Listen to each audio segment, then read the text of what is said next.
आपने देखा होगा कि शिवलिंग के आसपास एक नंदी बैल जरूर होता है और भगवान शिव के साथ नंदी को भी लोग पूजते हैं और उनसे मन्नतें मांगते हैं। लेकिन क्या आपने कभी सोचा है कि इसका क्या वजह है? क्यों नंदी के बिना शिवलिंग को अधूरा माना जाता है?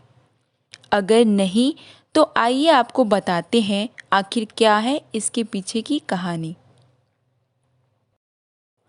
अगर शिव पुराण की बात करें तो उसमें लिखा गया है कि शिलाद नाम के एक ऋषि थे जिन्होंने लंबे समय तक भगवान शिव की तपस्या की थी। जिसके बाद भगवान शिव ने उनकी तपस्या से खुश होकर शिलाद ऋषि को नंदी के रूप में पुत्र प्रदान किया। शिलाद ऋषि एक आश्रम में रहते थे। उनका पुत्र भी उन्हीं के साथ उस आश्रम में ज्ञान प्राप्त करता था। एक समय की बात है, शिलाद ऋषि के आश्रम में उनके मित्र और वरुण नामक दो संत आए थे जिनकी सेवा का जिम्मा शिलाद ऋषि ने अपने पुत्र नंदी को सौंपा। नंदी ने पूरी श्रद्धा से दोनों संतों की सेवा की।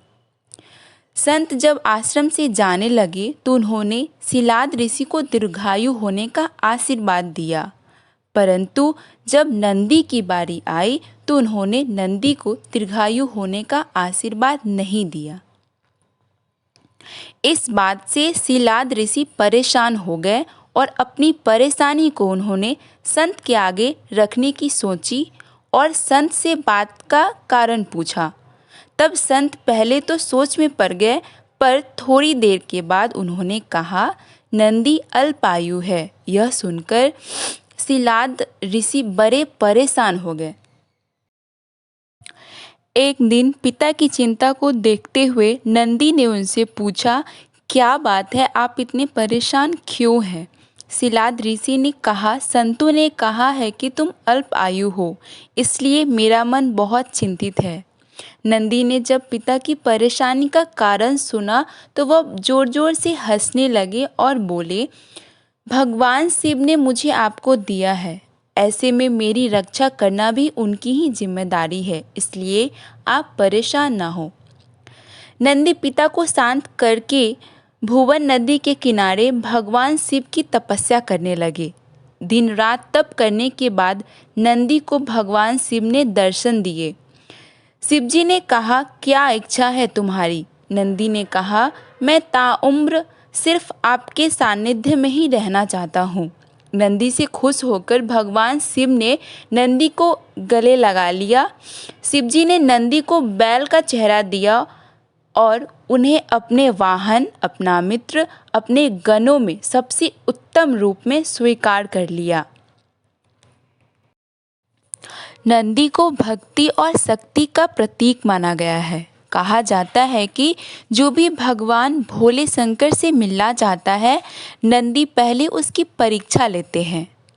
भगवान शिव के प्रति नंदी की भक्ति और समर्पण की वजह से ही कलयुग में भी भगवान शिव के साथ नंदी की पूजा की जाती है।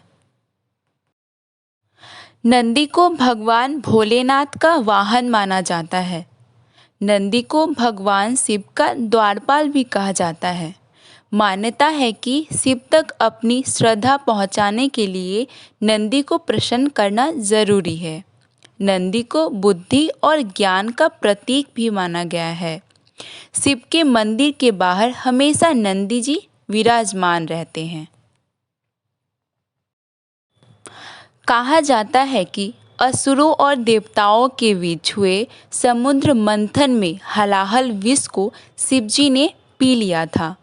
भगवान महादेव ने संसार को बचाने के लिए इस विष का पान कर लिया था। विष पान के समय विष की कुछ बूंदें जमीन पर गिर गई थी, जिसे नंदी ने अपने जीभ से साफ किया। नंदी के इस समर्पण भाव को देखकर शिवजी बड़े प्रसन्न हुए और नंदी को अपने सबसे बड़े भक्त की उपाधि दे दी।